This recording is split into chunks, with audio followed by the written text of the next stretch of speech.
This morning's reading is from Luke's Gospel, chapter 24, verses 13 to 35, which can be found on page 1061 of the Church Bibles. Now that same day, two of them were going to a village called Emmaus, about 7 miles from Jerusalem. They were talking with each other about everything that had happened. As they talked and discussed these things with each other, Jesus himself came up and walked along with them, but they were kept from recognizing him.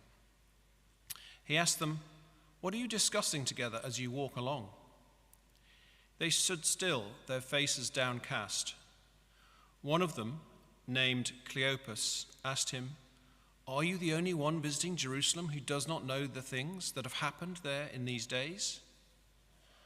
"What things?" he asked.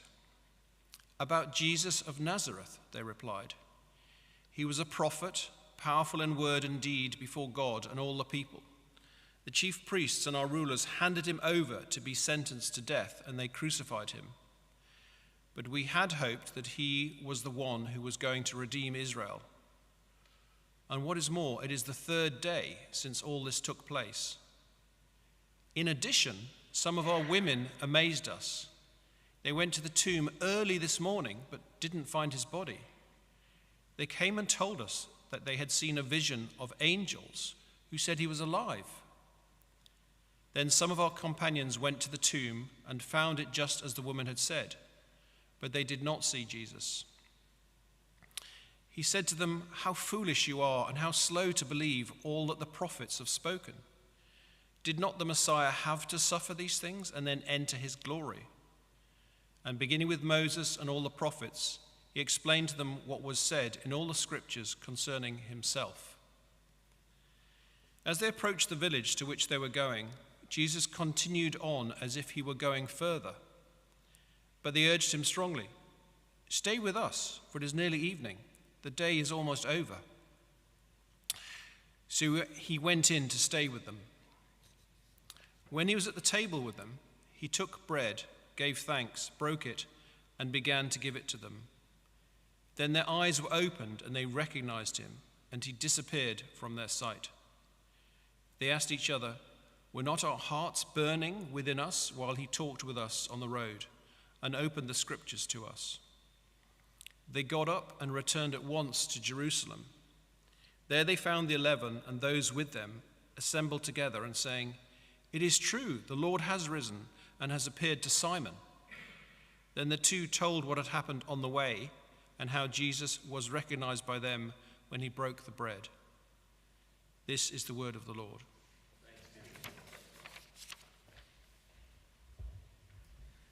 Well, happy birthday, Michael, and happy Easter to each one of you. It's wonderful to be with you this morning. Very, very warm welcome to you, particularly if you're new here today.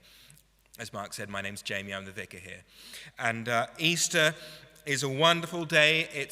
Easter is about the Easter bunny. It's about Easter eggs. It's about family and friends. It's about new life. It's about spring and gambling lambs and lamb with mint sauce and little chicks. It's about daffodils. It's about hot cross buns and lots of chocolate. But more than all these things, Easter is about Jesus himself. Today I want to speak to you about Jesus himself. We just heard in verse 15 that Jesus himself came up and walked along with them. These two largely anonymous figures, one called Cleopas, and we don't know the other person's name, but it's the day of the resurrection. Jesus, he is risen from the grave, and we know it is Easter Sunday because they're on the road. And the roads here in England are full of people traveling, and the roads are full of people traveling here too. But how are you traveling this morning? How are you traveling on the road of your life? Perhaps the road is full of joy, and the path ahead of you is clear, and there's not much traffic, and there's not many junction closures. Or perhaps you're stuck. It feels like you're in a traffic jam. Perhaps you're disappointed or disillusioned, depressed or downcast, just like these two people were. Or however we're traveling, however we're feeling on this particular Easter day, the hope of Easter is Jesus himself. Because Jesus himself, he is the center of history. Did you see this? It caught the attention of Graham Norton. The City of Edinburgh Council has installed a barricade after sat-navs repeatedly sent cars crashing down some new steps that had been put in. And don't worry, it's not like anyone in a van would try going down these steps. Or at least not anyone in a lorry would try going down these steps. Each of these vehicles had to cross a cycle lane, a pavement, and then trying to go down steps themselves as well. A delivery driver said, "I was just following the sat-nav." And the council's Transport and Environment Committee acknowledged issues with vehicular interaction with the steps that had not been raised when road changes plans were approved in 2021. And Scott Arthur, the city's transport convener, had urged motorists to use their common sense. He added very hopefully, cars and trucks don't go down steps. These two people, Luke tells us, they are on the road. And they don't have Google Maps. They're on their way to Emmaus, but they do seem a little lost. Not lost in geographic directions, but lost in life. And we read in verse 17 that they stood still, their faces downcast. And as Jesus himself came alongside them, they don't recognize him. And Jesus, he asked them what they're talking about. And they say they're talking about Jesus of Nazareth. Jesus himself is right there, but they don't see him. They don't recognize him. And they say he was a prophet. He was powerful in word and deed before God and all the people. He was handed over to be crucified. And they say, but we had hoped that he was the one who was going to redeem Israel. We had hoped to drive that way, but there were some steps. We had hoped. I wonder what it is that you have been hoping in.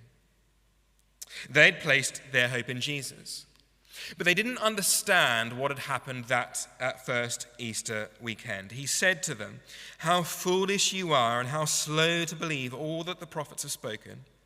Did not the Messiah have to suffer these things and then enter his glory?" And beginning with Moses and all the prophets, he explained to them what was said in all the scriptures concerning himself. And Jesus, what he's saying is, he's saying, I'm not just a prophet. I'm not just a prophet like you said here. You know, Jesus himself, he has fulfilled over 300 prophecies in the Old Testament.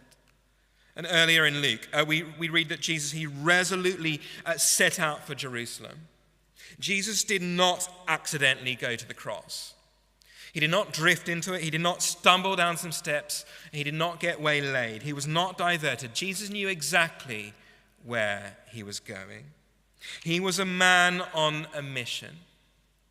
And his mission was to redeem people, to redeem them from their sins, all the ways that we go off route, the ways that we go off course, the ways that we go crashing down steps. The Messiah had to suffer these things and then enter his glory. More than a prophet, Jesus is the Savior. A prophet points the way, but Jesus, he points to himself. He's not just a sat-nav, he is the destination. Jesus himself is the center of history, and it has all been leading to this point in time. Jesus himself, he is the culmination of history, and he is the culmination of all your hopes and all your dreams.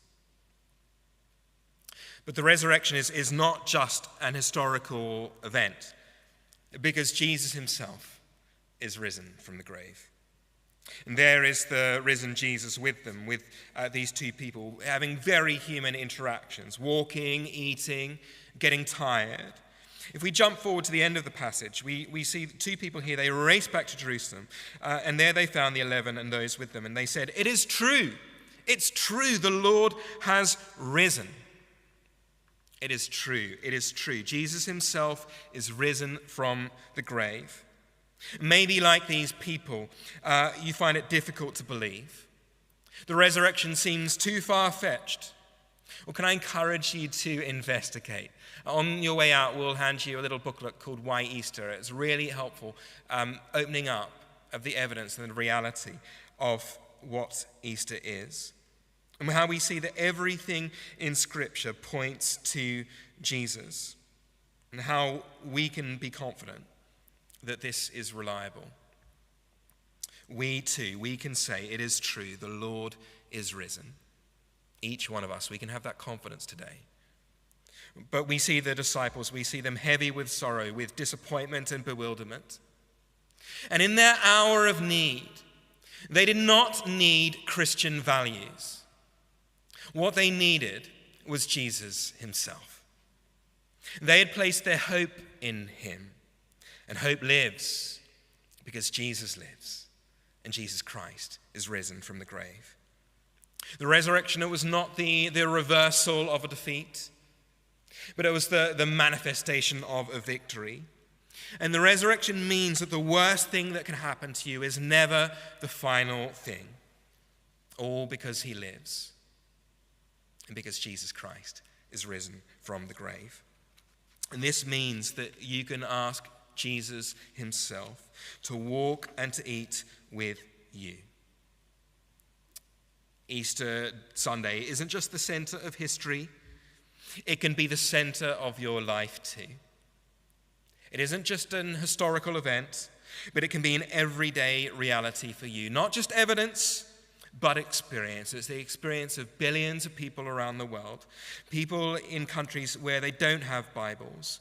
We see the risen Jesus. He appears himself to people in dreams, and their lives are transformed because they have experienced Jesus himself. And Luke here writes that as they approached the village to which they were going, Jesus continued on as if he were going further. But they urged him strongly, "Stay with us, for it is nearly evening. The day is almost over." And so he went in to stay with them.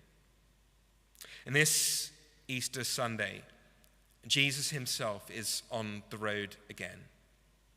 And he is passing through your life and my life.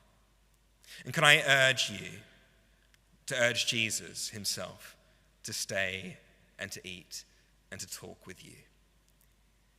And look what happens. Look what happens in verse 30. He was at the table with them. He took bread. He gave thanks. He broke it. And he began to give it to them. It's exactly the same order of sequence of what he does when he feeds the 5,000. It's the same order that Luke writes when at the Last Supper, the night before Jesus died, he took bread. Jesus, he is saying, it's me. It's me. That Jesus himself, he is your provider, and that he is your provision. Jesus is saying, I want to give you what you need. And what you ultimately need is me. To stand in your place for all the ways in which you get things wrong, and to stand by your side every day through life, and even through death. And that's what we're going to be doing in a moment's time when we take communion. As we break bread, as we receive the bread and the wine, we are saying, Jesus, would your death and resurrection, would your death be the main thing about my life? Would you be the center of my life? And if you ask Jesus to be the main thing about your life, just like these disciples, as you eat with Jesus, as you listen to him, as you read the scriptures, your eyes too will be opened. And then we see, they say in verse 32, were not our hearts burning within us? Easter Sunday is not just about Jesus being alive. It's about you and me being alive. Real life with our hearts burning within us, a passion and a purpose to our lives greater than we'd imagined. And Jesus, he longs to do that. He longs to do that for each one of us here today, if we let him walk with us to every step of the way, so that we might have hope for this life and hope beyond this life too. And some of you here today, your heart has grown cold to Jesus. And some of you have grown up in church, perhaps, but have never encountered the risen Jesus. The preacher John Wesley, who saw thousands come to experience the risen Jesus, he was ordained as a Church of England priest before he encountered Jesus. And he said this, he said that he felt his heart was strangely warmed, which strikes me as a very British way of saying, I felt my heart burning within me. John Wesley, he needed an encounter with Jesus himself. And there'll be some of you here today where all of this is new to you.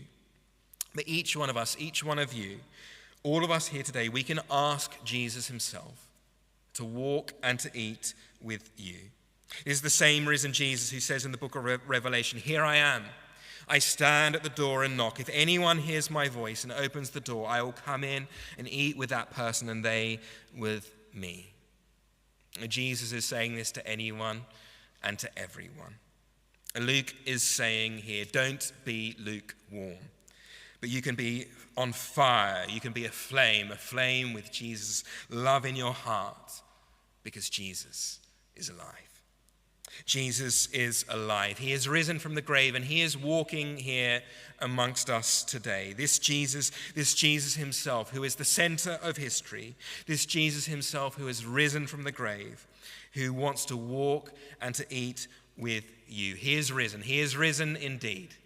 Alleluia.